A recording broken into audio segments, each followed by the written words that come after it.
Hello friends, तो आज के वीडियो में अपन चैप्टर 3 का लास्ट टॉपिक पढ़ने जा रहे हैं। कल मैंने आपको चैप्टर 3 के न्यूमेरिकल सॉल्यूशन भी डाल दिए, वो भी आप ट्राई करें सभी। और चैप्टर 3 का लास्ट टॉपिक पढ़ते हैं अब, ठीक है। तो टॉपिक क्या है? किसी विद्युत द्विध्रुव को एक समान विद्युत क्षेत्र में घुमाने में किया गया कार्य और विद्युत स्थितिज ऊर्जा। तो ध्यान से समझना है, चैप्टर 1 से रिलेटेड है। ये हमने एक समान विद्युत क्षेत्र लिया इस तरीके से, ये एक समान विद्युत क्षेत्र है। इसमें कोई विद्युत द्विध्रुव रखा हमने, तो विद्युत द्विध्रुव कैसे रखा जाता है? सामान्य स्थिति में विद्युत क्षेत्र की दिशा ये, तो यहाँ कोई विद्युत द्विध्रुव रखते हैं इस विद्युत क्षेत्र की दिशा से थीटा कोण पे, तो ये विद्युत द्विध्रुव रख दिया, रखा है ना। यह आवेश हो गया -Q और ये आवेश हो गया आपके पास +Q, और ये इनके बीच की दूरी हो गई आपके पास 2a, हुई है ना। तो विद्युत द्विध्रुव यही तो होता है, बराबर विपरीत आवेश एक दूसरे से अल्प दूरी पर रखे हों। चाहो तो इसको नाम दे दो AB। अब आप याद करो, चैप्टर 1 में आपको बताया था कि जब विद्युत क्षेत्र में कोई धनावेश रखा हो तो इस पर विद्युत बल लगेगा विद्युत क्षेत्र की दिशा में। कितना बल लगेगा? F बराबर QE। और जब कोई ऋणावेश रखा हो विद्युत क्षेत्र में तो इस पर भी विद्युत बल लगेगा, लेकिन ऋणावेश है तो विद्युत क्षेत्र के विपरीत दिशा में लगेगा। कितना बल लगेगा? आवेश का परिमाण वही है, समान, तो F बराबर QE, ये बल लगेगा। तो जब किसी विद्युत द्विध्रुव को एक समान विद्युत क्षेत्र में रखते हैं तो उस विद्युत द्विध्रुव पर दो बल कार्य करते हैं, उस विद्युत द्विध्रुव पर दो बल कार्य करते हैं। ये दोनों बल परिमाण में समान है और दिशा में विपरीत हैं। ये दोनों बल परिमाण में समान है, दिशा में विपरीत हैं, एक दूसरे को निरस्त करेंगे। इसलिए विद्युत द्विध्रुव पर परिणामी बल कितना होगा बताओ? 0। ये बताया था चैप्टर 1 में, परिणामी बल 0 होगा। लेकिन दोनों बलों की क्रिया रेखा अलग अलग होने के कारण, दोनों बलों की क्रिया रेखा अलग अलग है, एक इस रेखा में और एक इस रेखा में। एक ही जगह होते तब तो बात अलग थी, अब क्रिया रेखा अलग अलग है, इसलिए विद्युत द्विध्रुव को घुमाने का प्रयास करते हैं। घुमाने का प्रयास करते हैं तो बलाघूर्ण उत्पन्न होता है। तो बलाघूर्ण का फॉर्मूला फर्स्ट चैप्टर में हमने पढ़ा था, PE sin थीटा, ये बलाघूर्ण पढ़ा था या नहीं? अब बात करते हैं एक समान विद्युत क्षेत्र में द्विध्रुव को घुमाने में किया गया कार्य। तो कार्य कैसे निकालेंगे? तो कार्य निकालेंगे W बराबर समाकलन, आपने फार्मूला पढ़ा होगा F.dr, ये तो फार्मूला पढ़ा होगा आपने, F.dr, बल का विस्थापन के सापेक्ष समाकलन। लेकिन यहाँ पे आप देख पा रहे हो कि बल और विस्थापन की बात कब करते हैं अपन? F.dr, बल और विस्थापन की बात कब करते हैं अपन? जब सरल रेखीय गति होती है। लेकिन हम जो है हम कोणीय गति कर रहे हैं, घुमाने वाली घूर्णन गति कर रहे हैं। तो घूर्णन गति में ये जो मैं फॉर्मूला बता रहा हूँ आपको F.dr, तो घूर्णन गति में क्या होता है? बल की जगह तो क्या आता है? बलाघूर्ण। बल तो किससे रिप्लेस हो जाता है? बलाघूर्ण से। तो बल की जगह तो बलाघूर्ण लेंगे, और जो विस्थापन है उसकी जगह कौन सा विस्थापन आता है? कोणीय विस्थापन। विस्थापन की जगह कौन सा विस्थापन आता है? कोणीय विस्थापन आता है नहीं? तो विस्थापन की जगह कौन सा विस्थापन आता है? कोणीय विस्थापन। ठीक है, तो मैं फिर से आपको बताऊं, आपने फॉर्मूला पढ़ा है, कार्य बराबर समाकलन बल गुणा विस्थापन, अदिश रूप में लिख रहा हूँ F.dr। तो घूर्णन गति के लिए लिखेंगे तो बल की जगह तो क्या लिख देंगे? बलाघूर्ण ट्यो और कोणीय विस्थापन d थीटा। अब कितना घुमा रहे? तो मान लो कि इसको विद्युत क्षेत्र की दिशा से पहले ये θ1 कोण पे था और बाद में इसको θ2 कोण तक घुमा रहे हैं। तो सीमाएं क्या लगेंगी? θ1 से θ2 तक। अब बलाघूर्ण का मान रख दो यहाँ से, ये पढ़ा है 11 वो पहले चैप्टर में। तो बलाघूर्ण का मान रखें तो θ1 से θ2, बलाघूर्ण अपन ने रख दिया PE sin theta d theta. बलाघूर्ण की जगह क्या रख दिया? PE sin थीटा रखा है या नहीं? P E sine theta. अब पी और ई तो नियत राशियाँ, इनको तो ले लेंगे बाहर, तो डब्लू बराबर आ जाएगा पी ई बाहर आ गया, समाकलन θ1 से θ2 साइन थीटा डी थीटा। तो डब्लू बराबर पी ई साइन थीटा का करो आप समाकलन माइनस कॉस थीटा θ1 से θ2, ऐसे होगा माइनस कॉस थीटा θ1 से θ2 पी ई। पहले अपर लिमिट रखेंगे माइनस कॉस θ2, फिर माइनस, आपकी बार लोअर लिमिट रखेंगे तो माइनस कॉस θ1 आ गया। तो डब्लू बराबर आपको मिला पी ई, और ये हो गया आपके पास ये माइनस कॉस θ2 और प्लस कॉस θ1। तो प्लस वाले को पहले लिख देता हूँ, कॉस θ1 माइनस कॉस θ2। तो ये समझ में आया। एक समान विद्युत क्षेत्र में किसी विद्युत द्विध्रुव को एक स्थिति से दूसरे स्थिति तक घुमाने में, मतलब θ1 कोण से θ2 कोण तक घुमाने में किया गया कार्य। जैसे विद्युत क्षेत्र की दिशा, इससे पहले ये कोण कितना बना रहा है θ1, और बाद में इसको ऐसे घुमा दिया तो अभी ये कोण कितना बना रहा है θ2। तो θ1 से θ2 तक घुमाने में किया गया कार्य इस फॉर्मूले से हम ज्ञात कर सकते हैं नहीं। अब इसमें डिपेंड करता है कहाँ से कहाँ तक दिया है, ठीक है। जैसे अपन बात करें कि θ1 मतलब 0 डिग्री से, मान लो 0 डिग्री से घुमाएं थीटा तक, तो θ1 को क्या मान लेंगे 0 और θ2 को क्या मान लेंगे थीटा। प्रारंभ में मान लो 0 डिग्री पे ही, बाद में थीटा तक घुमाया तो यहाँ मान रख देंगे।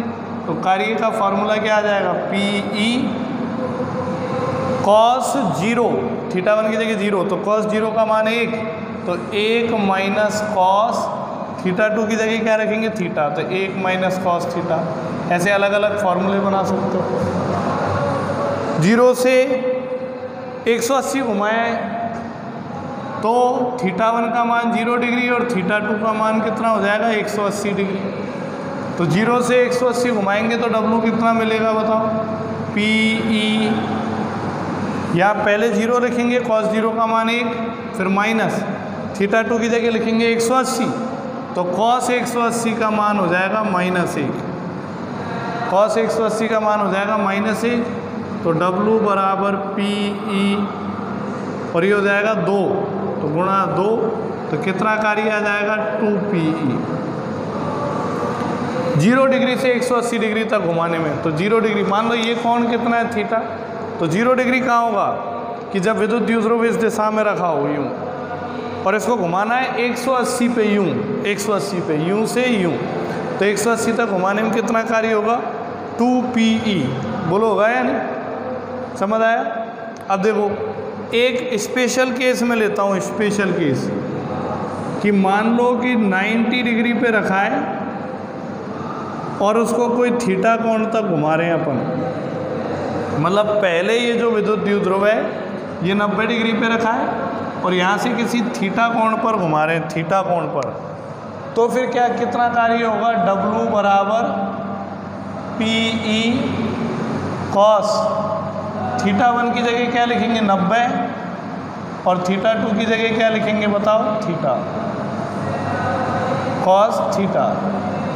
तो cos 90 का मान क्या होता है बताओ 0, cos 90 का मान 0, तो 0 में से इसको घटाओ तो -PE cos थीटा। बोलो आ गया है, अगर 90 से किसी कोण थीटा पे घुमाया जाए, ठीक है।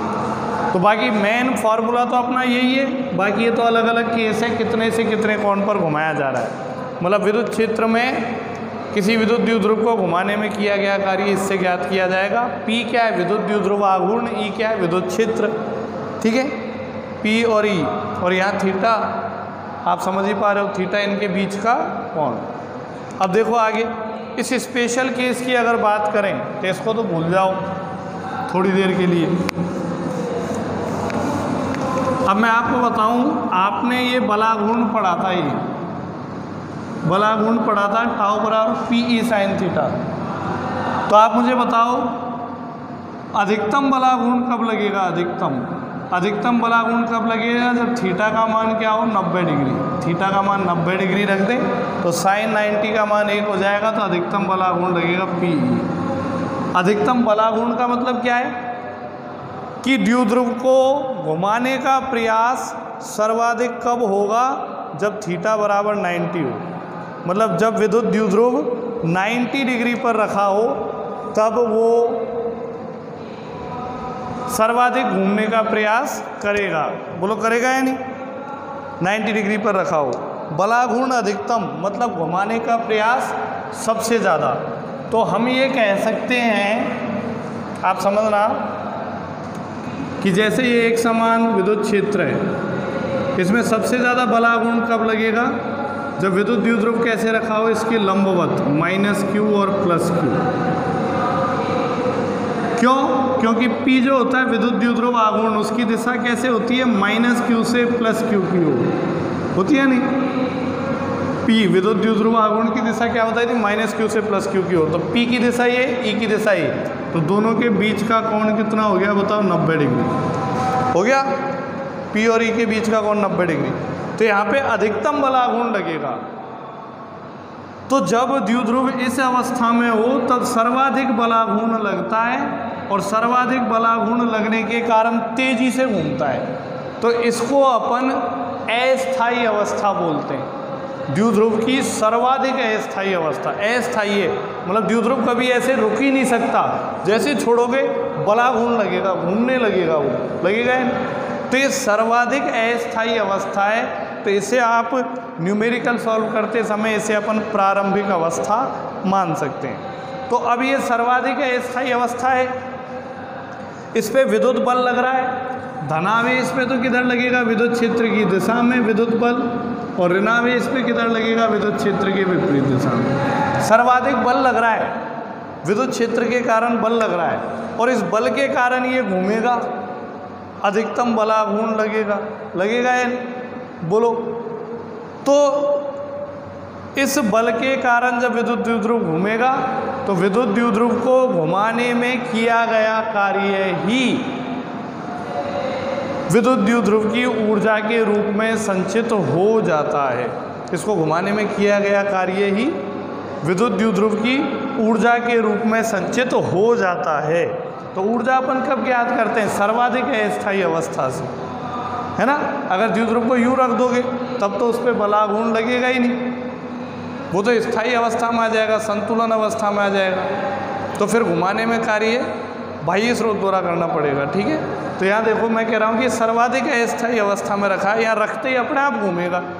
तो अपने आप घूमेगा तो इसमें कितनी ऊर्जा संचित है इस अवस्था में, ठीक है। तो उसका पता लगाएं। तो जब ऐसे छोड़ोगे तो विद्युत क्षेत्र द्वारा विद्युत बल लगेगा, और विद्युत बल द्वारा किया गया कार्य ही ऊर्जा के रूप में संचित हो जाएगा। तो जब ये घूमेगा ऐसे यूँ, ऐसे घूमेगा यूँ, तो पहले किस अवस्था में? प्रारंभिक कोण कितना है इसका बताओ? 90 डिग्री। θ1 का मान कितना है? 90 डिग्री। और बाद में कितने कोण तक जाएगा हमें नहीं पता, तो अगला कोण क्या मान लिया? थीटा मान लिया। तो कार्य कितना आया अपने पास? W बराबर PE cos θ1 माइनस cos θ2। θ1 की वैल्यू 90 रखी तो माइनस PE cos θ। और यही कार्य इस विद्युत द्विध्रुव की स्थितिज ऊर्जा के रूप में संचित हो जाता है। तो स्थितिज ऊर्जा का फॉर्मूला आ गया माइनस PE cos θ। एक तो पढ़ा था KQ1 Q2/R, वो तो 2, 3, 4 आवेशों के निकाय के लिए। यहाँ द्विध्रुव के लिए, तो द्विध्रुव के लिए विद्युत स्थितिज ऊर्जा का फॉर्मूला ये होगा। अब देखना आप, यदि इसको आप सदिश रूप में ऐसे भी लिख सकते हो माइनस P.E। cos θ कब आता है? डॉट प्रोडक्ट में आता है ना, P.E भी लिख सकते हो। अब छोटे छोटे केस लगाएं, बताओ यदि थीटा का मान कर दें 0 डिग्री, थीटा का मान यहाँ क्या कर दो बताओ? 0। तो 0 करोगे तो u जो है ना, u ये क्या होना चाहिए? मैक्सिमम होना चाहिए कितना? Minus PE। अब थोड़ी देर समझना, अगर माइनस का चिन्ह नहीं होता, जब तो थीटा बराबर 0 करे, cos 0 का मान अधिकतम, तो u का मान भी अधिकतम होता। लेकिन यहाँ आगे माइनस का चिन्ह लगा हुआ है, तो माइनस का चिन्ह लग रहा है, मतलब ऋणात्मक संख्या है। तो धनात्मक में जो अधिकतम होता है वो ऋणात्मक में क्या हो जाता है, न्यूनतम। तो थीटा बराबर 0 पर न्यूनतम स्थितिज ऊर्जा होगी, और कितनी होगी बताओ, -P। बोलो होगी यार।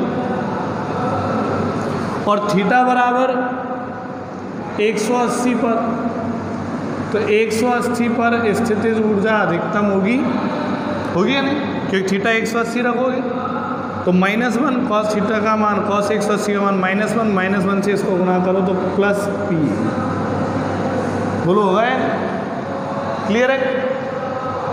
तो ये +PE हो गया।